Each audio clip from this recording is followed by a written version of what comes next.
So, this is if you unlock his Pride and Joy achievement. Despite their problems, Luke and Hannah Wright managed to salvage their 7-year marriage. Not without its fair share of challenges, of course, especially for Luke. But for the sake of their children, he tries, although the man still fears fatherhood, afraid of becoming a father like his was to him. However, with a little help from Hannah, he eventually comes around, especially when the twins are born.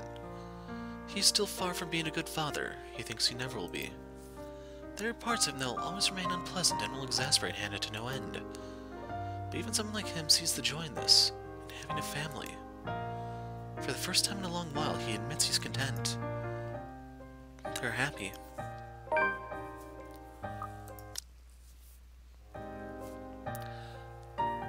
Despite making the Ireland branch of her new interior design company her focus now, Marianne continues to cater to her most avid patrons in Luxmore when requested. And after her work on the Ermengarde mansion, the Wright couple, particularly Hannah Wright, have never trusted another to handle the design for any of the places they own. Upon moving to their new place after giving birth to hers and Luke's children, Marianne's name is the first thing she calls, while the woman is quick to fly back to the city at the socialite's summons. Not only helping with the decorations of the new place, but also assisting with the renovations, much to Hannah's delight. Since then, the two women have kept a close friendship. Often they can be seen going around town together when Marianne's in town, and Hannah can be heard recommending the designer to her peers during parties. In a city, often keeping an ear out for any gossip, one can't deny that both women have found a confidant in the other.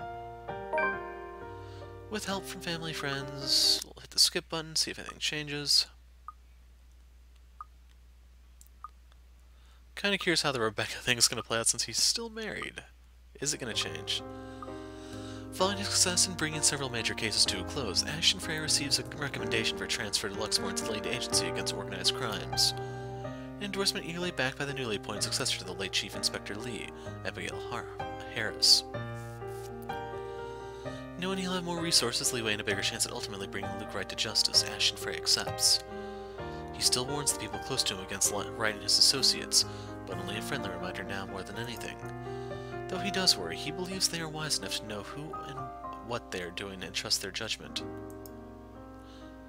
For now, he has decided to leave the evidence in the law to speak for itself, and take care of the man once the proper time comes. Nowadays, police work and operations keep him busy, sometimes taking him away from the city he grew up in for days on end. A rare thing for him to enjoy once upon a time, yet this time he never loses his drive. Simply growing more determined after having finally found a clear purpose close to the rush and excitement he dreamed of as a child. Although Ashton still keeps mum about specific details of his work, his experience with the curse has slowly taught him how to open up, especially those who he knows that genuinely care for him. He still has a long way to go, he knows that, but for the sake of the people who are still with him, those who have chosen to stay, he hopes there will come a day when he no longer has to hide behind his own lies. A day when he is no longer afraid of facing the truth in his own words.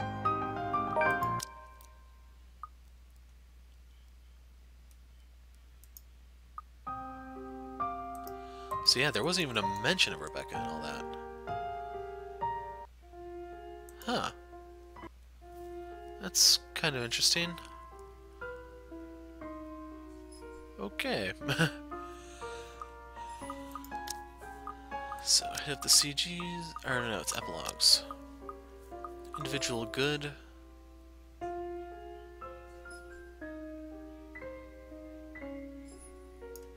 Is that a romance ending for them?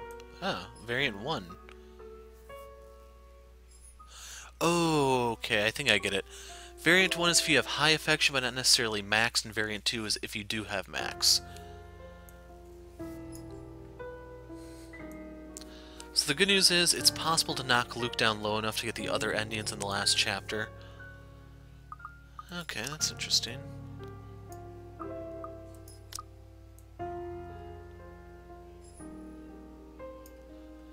So, one of these variants, I think it's 2, is when Hannah is still married.